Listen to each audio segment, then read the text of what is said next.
And I recall asking the Premier, who was then Minister for Infrastructure in May 2023, and I stood up in this place and I asked her in a question what she was doing about a legal coercion that had come to light on the Mickleham Road project in Greenvale, where Indigenous firms, good Indigenous firms, who took in, through procurement, people with genuine Indigenous people with genuine connection to Indigenous communities in the area.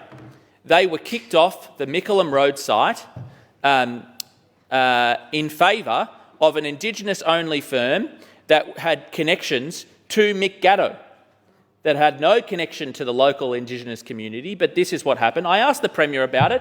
She came back to me and said that these were federal industrial relations were a matter for the Commonwealth Government. Were a matter for the Commonwealth Government.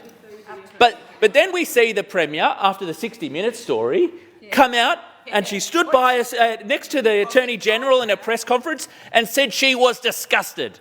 And all of a sudden, she can do something about it. What do you know?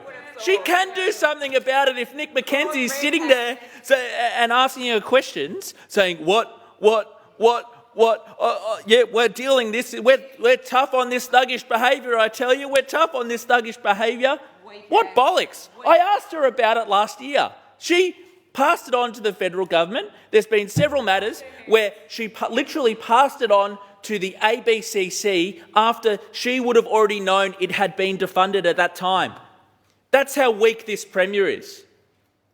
They are rotten to the core in terms of their complicity in this thuggish behaviour. Now, the Premier can stand at a press conference and say it is thuggish behaviour and she's doing something about it. She's referred it off to Greg Wilson. Nothing against Greg Wilson, but the terms of reference itself doesn't actually do anything. It doesn't.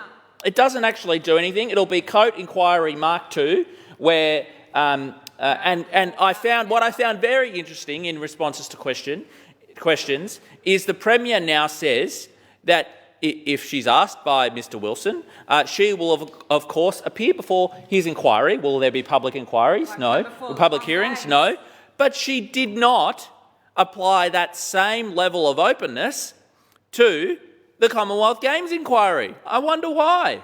And she set this up and the terms of reference up in a way that it is not able to look into corrupt dealings in the CFMEU. It is not able to look at the countless amount of warnings that were given to the government over the CFMEU.